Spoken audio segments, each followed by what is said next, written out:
Всем привет! Вы на канале Польза.нет Live. Меня зовут Саня, и здесь только подробные обзоры с целью сэкономить вам средства. И сегодня, чтобы вы не думали, что я пытаюсь вам продать этот великолепный смартфон Vivo X100 Ultra, я вам сразу скажу, что обзор у меня был на основном канале. Сейчас я снимать буду в основном на основной модуль. На фронталку он также может переключить. Разумеется, будет какая-то пауза в режиме 4К 60. Но обзор полноценный был. Разумеется, это как база, использовать вы не можете для покупки. То есть вот он у меня обзор, сейчас вы его видите одним кадром. Я вам о нем рассказываю, снимаю на этот же смарт. Его родные микрофоны использованы, но есть основной канал Польза.нет, там есть полноценный 47-минутный обзор со сравнением Сравнение было с iPhone 15 Pro Max. И по видео он благополучным образом сливает iPhone 15 Pro Max. Сейчас я на жестком штативе, как всегда, пройдусь вам и расскажу про эту великолепную штуку. Так, что-то с ним не так. Или со мной что-то не так. Скорее со мной что-то не так и с камерой, потому что непривычно, что она находится, модуль довольно низко. И очень странные дела. Надеюсь, вы меня видите хорошо. Давайте-ка подальше. Потому что я вижу себя плохо. Все. Так вот, в чем магия этого смартфона? Сразу он сливает по видео iPhone 15 Pro Max, он снимает видео хуже именно в плане стабильности. И он сливает по фото Pure 70 Ultra, это 100%. Я сейчас и Pure 70 тестирую, у них просто море недостатков у этих Pure. Разумеется, я не советую их приобретать. Это обычные 70 и 70 Ultra. Перед тем, как я это вам все рассказал, это мое субъективное мнение, я теперь готов рассказывать вам, в принципе, об этой железяке подробно. Еще недостаток я выгрузил, сказал, что он 4,5 часа снимает в 4К 60 FPS с лишним, потом сбрасывает. Оказалось, что он какого-то лешего сбросил разрешение до 1080p 30 FPS и снимал 4,5 часа это, а потом обратил внимание. Правда, потом я запустил его в 4К 60 FPS, и он понизил FPS, собственно, в файле даже до 40 FPS. И барабанная дробь, вопрос дня, и он смог снять только 2 часа 30 минут, потратив 55% заряда, и потом вырубился. Ну, телефон не выключился, выключилась запись. Так что вот так несистемно я рассказал вам сразу самое негативное, что я узнал об этом смартфоне, чтобы вы не побежали его покупать. Не считая стоимости. Стоимость у него конская. Я в обзоре также, у меня просто комментарии убили. О, ты продал нам Vivo. Я в обзоре сказал, лучше покупать S24 Ultra. Все. То есть по сумме факторов за 85 на Авито идете и покупаете. Вот теперь я могу начать. Упаковка. Классная коробка, зарядка вместе с ним. За 44 минуты с нуля он у меня заряжался. Помимо этого у него есть кабель, чехол довольно неплохой, вы его наблюдали. Сейчас я в нем снимаю. И ультраширик, телевик 85 мм эквивалент, Zoom X10, основа и фронталку я не буду переключать. Для того, чтобы оценить его фотографии и видео, обязательно скачивайте исходники в моей личной телеге, потому что, что бы я ни говорил, это одно дело я говорю, другое дело вы сами увидите, и вы будете внимание обращать на другие моменты. Особое внимание я хочу отметить, что у меня сравнение видео, некоторые блогеры красят видео перед тем, как выгружать вам сравнение. В принципе, они этого и не стесняются, и вы можете, получается, как бы мягко сказать, быть обманутыми. Я этого дела не делаю, и можете спокойно смотреть мои сравнения с айфоном.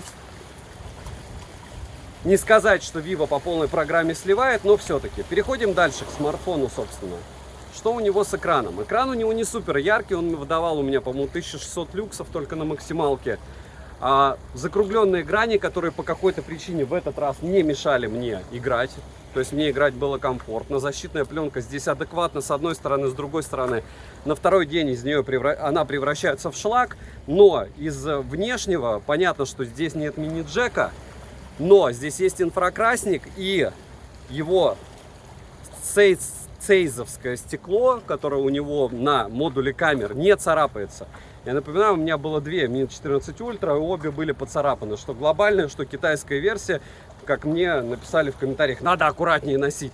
Друзья, но я смартфоны все ношу одинаково. Если вы с глупости, вот я просто дурачок, будем считать так, кидаю вместе с ключами иногда смартфона, а вот вы нечаянно просто это сделаете. Так вот, у Vivo у меня не поцарапалось стекло, чему я несказанно рад.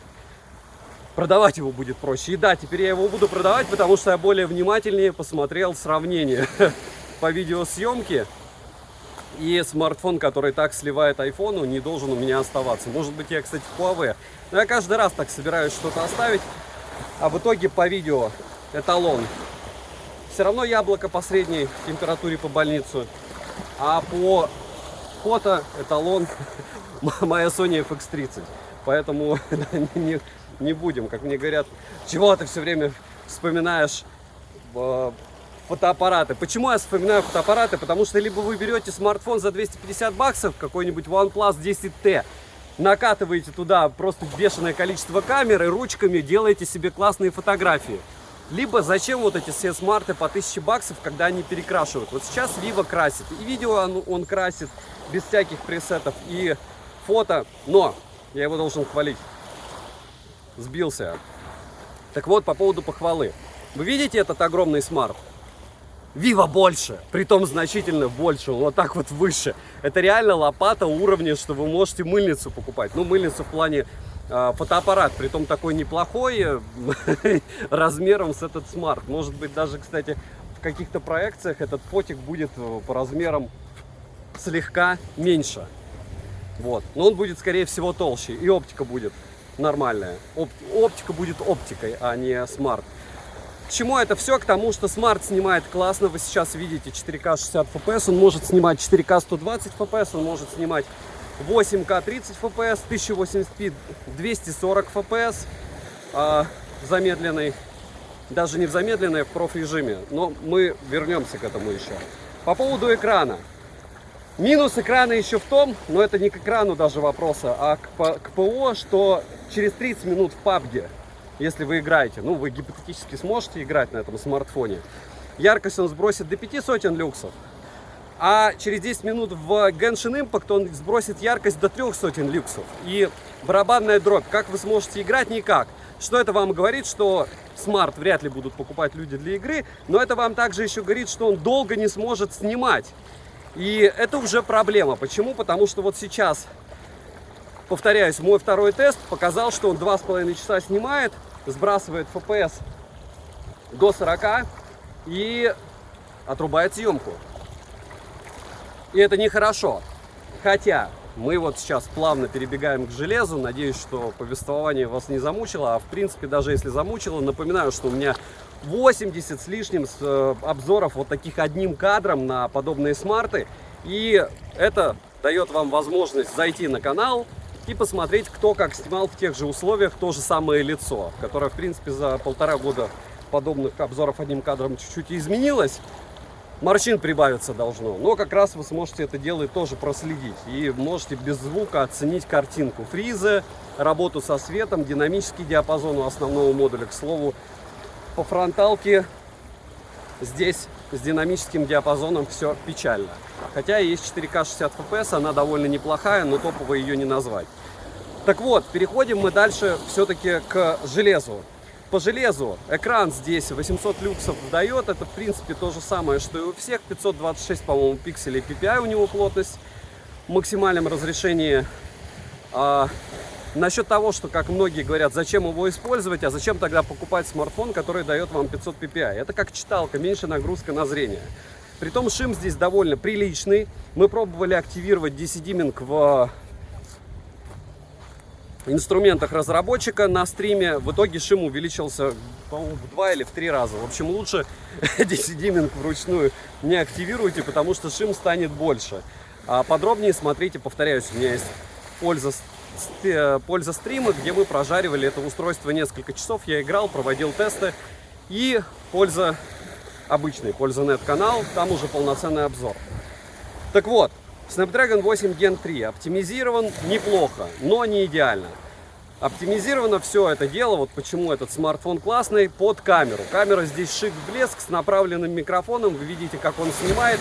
Но, что я и говорил в обзоре, если у вас даже Vivo какой-нибудь X80 Pro, я не помню, по-моему, X80 Pro или Ультра там не было. Вам не стоит переходить. Такой же красящий, изредка подлагивающий, великолепный смартфон. То есть у Vivo классные смартфоны, он безумно большой, безумно тяжелый, у него огромная шайба, у него из этих 4 модулей, которые вы видите, закрашены модуля только 3. То есть одна затычка, это довольно забавно, когда у тебя смарт за 1000 евро, а вот этой вот блямбе одна штука, на которой написано AI. Или EI, я так и не понял. 5 секунд. Или 50 мегапикселей. Что там написано? Там написано Ультра. То есть дизайн мне нравится. Хотя он реально огромный и, наверное, уже ближе к маленьким планшетам. Следующий момент. У него довольно большой подбородок. Разумеется, нет Android Auto, хотя, возможно, кто-то сможет его завести. Возможно. Нет eSIM. Глобальной версии не предвидится. Русский язык есть, все бенды на борту. И Google Play и Play Market работают без каких-то проблем. В отличие от тех же Huawei, проблем у вас устанавливать что-то не будет. Я обожаю форуму Huawei. Ты заходишь по утрам и читаешь: у меня не работает это. А ему пишут: друг, ну а зачем тебе надо? Есть альтернатива это. А еще какую-нибудь программу человек вспоминает, ему пишут: ну, смирись. Или купи еще один смартфон на андроиде и установи эту программу. И ты такой: так можно было за 130 кусков продавать смарт, а потом писать: установи еще один андроид, купи, чтобы устанавливать программы. В общем, у Vivo таких проблем нет, и это радует. Дальше. Если говорить про другую линейку от Vivo, который у него попроще, может, там все и неплохо, по мнению продавцов. Но там стоит Mediatek. Если они со Snap'ом слегка начудили, мягко скажем, то, что они делали с Mediatek, вы можете посмотреть в других моих обзорах. Смартфоны снимают хорошо, но идеальными их не назвать, к сожалению. Дальше, если говорить про Type-C-шник, здесь 3 Gen 1, то есть файлы будут скидываться быстро. IP68, вы можете этот смартфон топить. IP69 где-то написано еще. В рекламе там и 68 и 69, я не знаю, какой из них. Есть отдельный режим для съемки под водой, есть режим Astra. Он может фотографировать в RAW, у него 200 мегапикселей на телевике, телевик 3.7. У телевика 3.7 безумная какая-то штука с балансом белого, это раз. А два, очень плохо все со стабилизацией. То есть, если вы вот так смотрите, и я веду, вам кажется, что все нормально, но когда вы возьмете и откроете обзор в сравнении с айфоном, вы увидите, что картинка в сравнении с яблоком рваная. И это плохо. А если говорить про материалы, металлическая рамка, разумеется, 2 физические симки, eSIM нет, разумеется, запись разговора. И из интересного, наверное, все. Экран хороший, но яркость сбрасывает. И подбородок есть. Шим тоже в наличии, довольно приличный. Процессор отличный, возможно, допилят. Я прям в них уверен, без сарказма. Камеры великолепные с направленным микрофоном. Вы видите, как они работают на жестком штативе. Плюс есть еще вспышка. Я говорю, вот в это кольцо, на которое они написали ультра, лучше бы вспышку для симметрии добавили, и было бы круто. Или диод, проще говоря.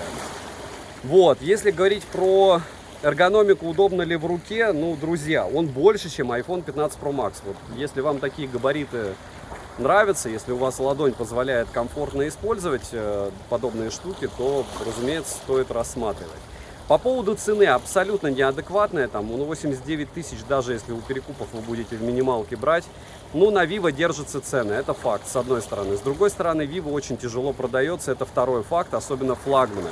Почему? Потому что всем хочется купить то же самое, и поэтому стараются приобретать те же, кто приобретает на Авито. Мне кажется, вот я смотрел X100, то есть самая простая, как и X7 у Oppo. И Vivo не супер популярный бренд, хотя обожаю его флагманы, но в Россию они завозят обычно какой-то там относительный шлак за свою стоимость, то есть сами смартфоны отличные, но у меня желание их покупать ноль, потому что их вообще не продашь. Потому что у них есть свои недостатки, а ценники у них конские. Вот у этого дела ценник не конский, но он не конский для покупки для себя, но не для перепродажи. Если вы собираетесь приобретать себе смартфон на года 3, то здесь у нас 3 года поддержки обычной и 4 года безопасности. Отлично. Если вы собираетесь купить его и, допустим, как с какой-нибудь Motorola дешевой, которую я не советую, либо с теми же, там, не знаю, Huawei, вы, как я, купите за 90 штук ультру, и потом за 90 штук продадите после того, как поиграетесь, или за 80, у Vivo все это будет сложнее. Так же, как с Sony. Вот. Так что те, кто хотел, я думаю, его уже приобрел. Те, кто планирует приобрести, если вам интересно мое мнение, я повторяю, что с точки зрения покупки, продажи, поиграться и попробовать в те же деньги, даже дешевле, вы можете купить S24 Ultra, про которую все говорят, вот у него хуже камера. Это смотря как снимать. Вот это реально смотря как снимать. Вы понимаете, что по фото это смотря как снимать, а по видео никто вам сравнения не хочет делать, потому что по видео все андроиды, китайские, корейские и все остальные сливают по средней температуре по больнице яблочным устройством, а скоро еще и 16 выйдет. Я не топлю за яблоки, я на них снимаю. То есть это чуть-чуть разная история. Если бы брать по поводу использования, я бы вообще какой-нибудь S24 брал маленький и все. И все. Вот. А если брать поиграться, здесь в менюхе по как раз фото-видео возможностям просто супер роу, можно снимать влоги, можно снимать в киноэффекте 4К 30 FPS, по-моему, на фронталку тоже, но 60 FPS нету. А если говорить про какие-то еще особенности, 4К 120 FPS круто, но когда он подтормаживает иногда и выпадают кадры в 4К 60 FPS, вы понимаете, да, что такое становится 4К 120 FPS. С балансом белого, повторяюсь, у фронталки не радость. Так что своих денег он однозначно стоит, если 10 тысяч раз вспомнить, что вот такие недостатки у него есть. У него нет супер быстрой зарядки, у него не супер экран, у него не супер внешка экрана по поводу подбородка, эстетики, процентов экран от общей площади. У него не самый лучший телевик с точки зрения видео, однозначно это дело подфризивает. У него не лучшее переключение между камерами. Хотя основные функции есть, и 4К при съемке с фронталки на основу и переходы, это вообще круто. У него есть отдельный режим по видео под водой. Меня правильно поправили, что уже много лет у многих каких девайсов это есть, я просто сейчас только заметил. Но я, к слову, не тестировал те девайсы, которые вы вспоминали, я тогда их не покупал. Мне спасибо за то, что я это дело купил и рассказал для вас. Потеряю я, наверное, 1010-15 на перепродаже, но это не критично, потому что мне было интересно. Оставить я его себе не могу, потому что это далеко от того, что мне надо от андроида, а назвать его эталоном я очень жалею, что я S24 Ultra не оставил себе. Поверьте мне. Почему? Потому что цена, качество и функционал, матовое покрытие, прямые грани, стилус. И ты такой, о, 85, ну жир. Вот прям жир. Понятно, что это бросовая цена, и в основном они стоят по 90, но эта штука стоит значительно дороже. Она менее потребна от окружающих, и понятно, на ней будут делать большие деньги перекупа, потому что там, допустим, по тем же предзаказам, что они раздавали? Они раздавали наушники. Вот ты покупаешь смарт, продаешь смарт, а у тебя остаются там топовые наушники в плюсе, и там, не знаю, 1010. В целом, перекупам спасибо за то, что это дело продаете. Это я без сарказма говорю, потому что мне было интересно, мне было приятно его купить. Мне будет приятнее его, правда, продать. Почему? Потому что по видео он подкачал. А по фото я повторяюсь, что если вы хотите мериться чем-то, меритесь возможностью фотографировать на девайсе по 200 с лишним долларов и показывать свои способности, а не способности красить вашего девайса. Все они красят, все. Все они всякие луты накидывают, эффекты и все остальное. Ставим лайк, подписываемся на канал с колоколом. Сколько будет файл весить, я напишу. И огромное спасибо всем, кто смотрите. Пишите, что бы вы еще хотели увидеть на обзор. Сегодня я буду прожаривать на пользу стримы PocoPad. У нас с вами может быть разное мнение по поводу железок, но я надеюсь, что моя методика и их оценки вам чем-то близка. Вот. Повторяюсь, девайсу от меня да. Добра и удачи вам, дорогие друзья. Не забудьте, кстати, подписаться на ТГ скидок. Там по 20 900 опять Poco X6 Pro, которых я еще 2 купил для розыгрыша. И Poco F6 Pro еще разыгрываю, тоже не забудьте. в конце июня. Ну, в начале июля, как всегда. Добра и удачи!